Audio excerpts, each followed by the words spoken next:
SN2 अभिक्रिया। जैसे एक सामान्य सा एग्जांपल ले रहा हूं, ये मेथिल क्लोराइड CH3 और Cl। आईयूपीएसी नाम बोलोगे, नाम क्या बोलोगे? क्लोरोमेथेन। और सामान्य नाम क्या है इसका?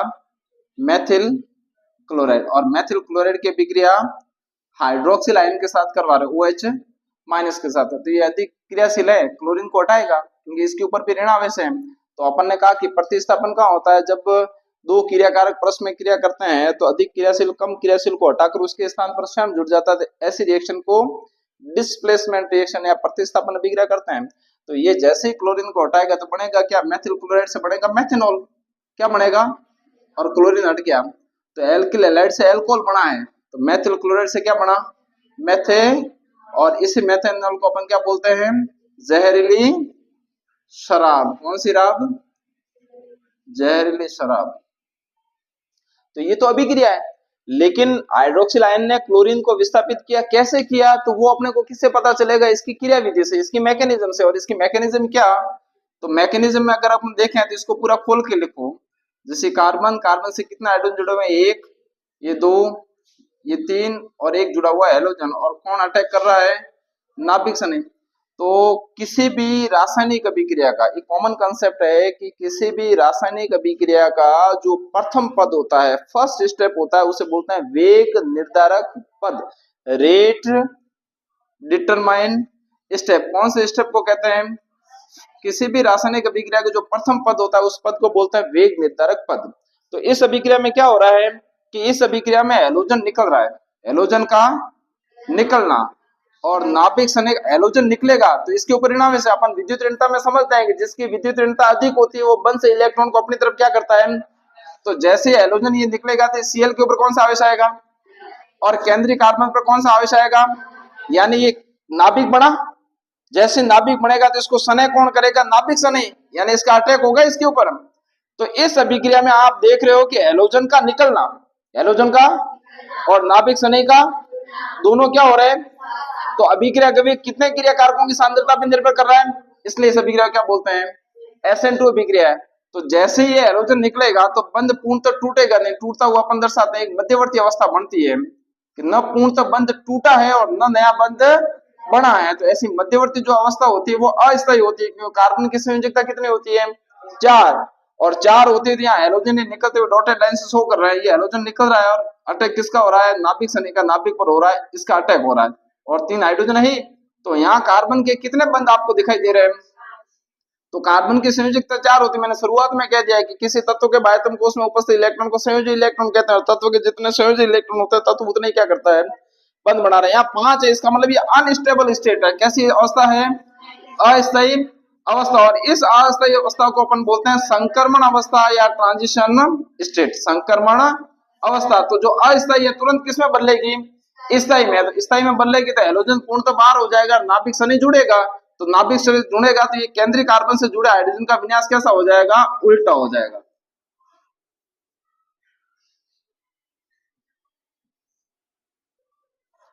ये हो गया। तो सने कौन करेगा? नाभिक सने, यानी इसका अटैक होगा इसके ऊपर। तो इस अभिक्रिया में आप देख रहे हो कि हेलोजन का निकलना, हेलोजन का और नाभिक सने का दोनों क्या हो रहे हैं? तो अभिक्रिया कभी कितने क्रिया कारकों की सांद्रता पर निर्भर कर रहा है, इसलिए इस अभिक्रिया क्या बोलते हैं? SN2 अभिक्रिया है। तो जैसे ही ये हेलोजन निकलेगा तो बंध पूर्णतः टूटेगा नहीं, टूटता हुआ अपन दर्शाते हैं एक मध्यवर्ती अवस्था बनती है कि न पूर्णतः बंध टूटा है और न नया बंध बना है। तो ऐसी मध्यवर्ती जो अवस्था होती है वो अस्थायी होती है, क्योंकि कार्बन की संयोजकता कितनी होती है? 4। और 4 होती है, यहाँ हेलोजन निकलते हुए डॉटेड लाइन से शो कर रहा है, ये हेलोजन निकल रहा है और अटैक किसका हो रहा है? नाभिक सनी का, नाभिक पर हो रहा है, इसका अटैक हो रहा है। और 3 हाइड्रोजन है। तो यहाँ कार्बन के कितने बंध आपको दिखाई दे रहे हैं? तो कार्बन की संयोजकता 4 होती है। मैंने शुरुआत में कह दिया है कि किसी तत्व के बाह्यतम कोश में उपस्थित इलेक्ट्रॉन को संयोजी इलेक्ट्रॉन कहते हैं। तत्व के जितने संयोजी इलेक्ट्रॉन होते हैं तत्व उतने ही क्या करता है? बंध बना रहे हैं। यहाँ 5 है, इसका मतलब ये अनस्टेबल स्टेट है। कैसी अवस्था है? अस्थायी अवस्था। और इस अस्थायी अवस्था को अपन बोलते हैं संक्रमण अवस्था या ट्रांजिशन स्टेट, संक्रमण अवस्था। तो जो अस्थायी है तुरंत किसमें बदलेगी? स्थायी में। तो स्थायी में बदलेगी तो हेलोजन पूर्णतः बाहर हो जाएगा, नाभिक सनी जुड़ेगा। तो नाभिक से जुड़ेगा तो ये केंद्रीय कार्बन से जुड़े हाइड्रोजन का विन्यास कैसा हो जाएगा? उल्टा हो जाएगा।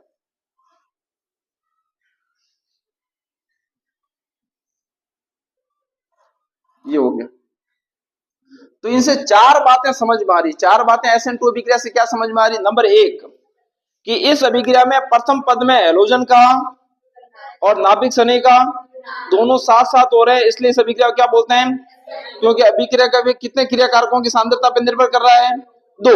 ये अभिक्रिया एक ही पद में हो रही है। एक ही पद में क्यों हो रही है? क्योंकि ये तो अस्थायी अवस्था है, तो तुरंत किसमें बदल जाती है? तो जो अस्थायी अवस्था SN2 अभिक्रिया बनती है, इस अवस्था को कौन सी अवस्था कहते हैं? और तीसरी बात ये समझ में आ रही है कि केंद्रीय कार्बन के हाइड्रोजन का विन्यास उल्टा हो रहा है। जो हाइड्रोजन इस तरफ थे वो हाइड्रोजन कैसे हो रहे हैं? उल्टे हो रहे हैं। तो वैज्ञानिक वाल्टन ने बताया था, इसलिए इस प्रकार के इन्वर्जन को क्या बोलते हैं? वाल्टन इन्वर्जन, या इसे अपन क्या बोलते हैं? विन्यास प्रतिपन्न। तो आपको कोई पूछे कि SN2 अभिक्रिया क्या है, तो आप पहली चीज तो ये कह सकते हो कि SN2 अभिक्रिया एक ही पद में हो रही, एक ही स्टेप में हो रही। दूसरी चीज क्या कहोगे कि इसमें अभिक्रिया का वेग दो क्रिया कारकों की सांद्रता पर निर्भर कर रहा है, इसलिए क्या बोलते हैं? इसमें एक मध्यवर्ती अस्थायी अवस्था बनती है, जिसे क्या बोलते हैं? और इसमें क्या पाया जाता है? विन्यास प्रतिपन्न पाया जाता है। ये ठीक वैसे ही होता है जैसे बारिश में छाते का, जिस तरफ से बारिश और तेज हवा आ रही है, बच्चे छाता ऐसे खींचते हैं तो छाता उल्टा होता है। तो यानी जो केंद्रीय कार्बन से जुड़े हाइड्रोजन इस दिशा में, वो हाइड्रोजन कैसे हो रहे हैं? उल्टे हो रहे हैं। इस प्रकार के प्रतिपन्न को अपन क्या बोलते हैं? विन्यास प्रतिपन्न। अब आपको यहाँ प्रश्न ये पूछ सकते हैं बोर्ड में कि क्या कारण है कि SN2 अभिक्रिया में विन्यास प्रतिपन्न या वाल्टन प्रतिपन्न पाया जाता है? तो आप क्या उत्तर दोगे कि सर SN2 अभिक्रिया में हैलोजन का निकलना, हैलोजन का और नाभिक शनि का दोनों, और हैलोजन जिस दिशा से निकल रहा है उसके विपरीत दिशा से नाभिक शनि जोड़ रहा है, इसलिए केंद्रीय कार्बन से जुड़े हाइड्रोजन का विन्यास क्या हो जाता है? उल्टा। इस प्रकार के प्रतिपन्न को अपन क्या बोलते हैं?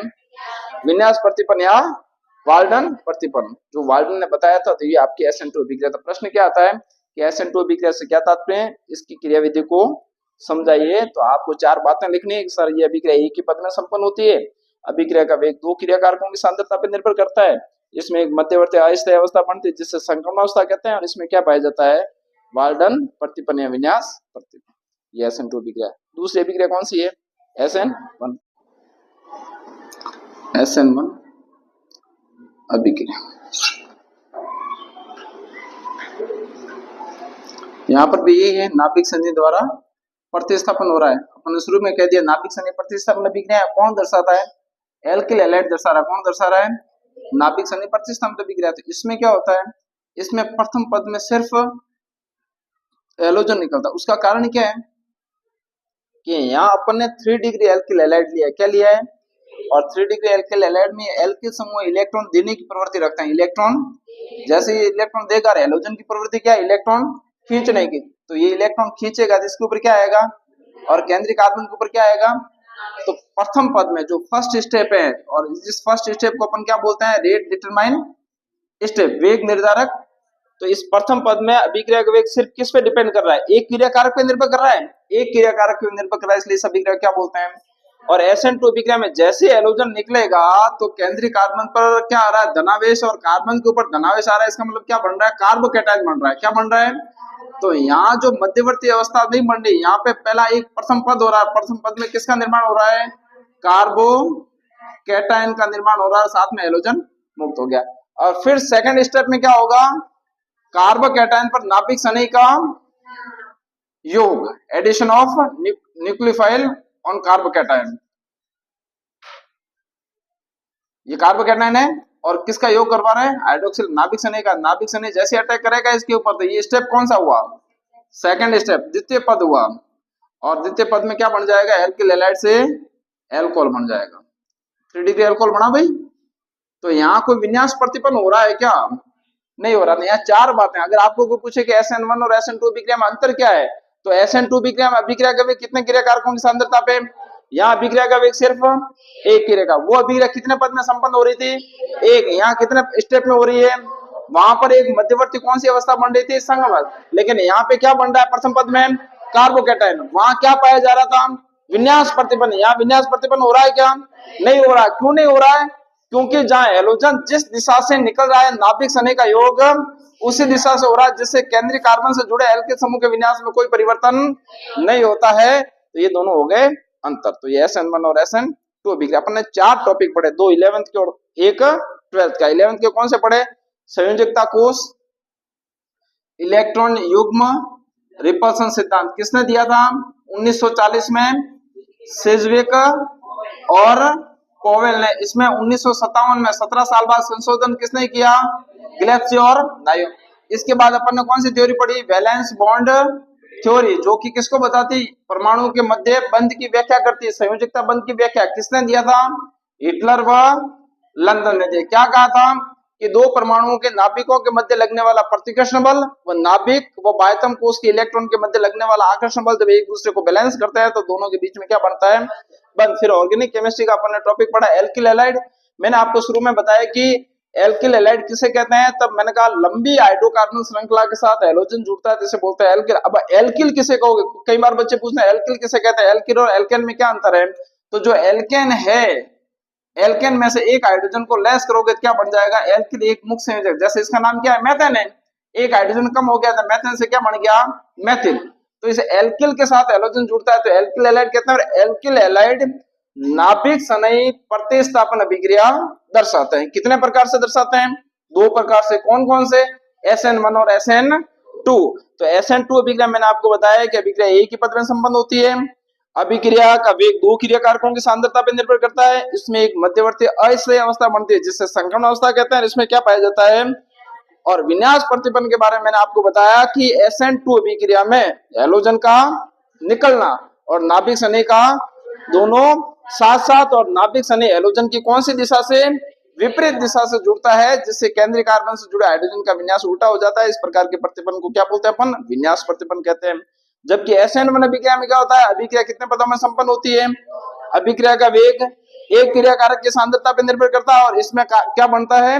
कार्बोकैटायन बनता है और किसी प्रकार का विन्यास प्रतिपन्न नहीं पाया जाता है, क्योंकि नाभिक सनई का योग उसी दिशा से होता है जहां से हैलोजन निकलता है। ये आज के अपने 2 11th के और एक 12th के टॉपिक।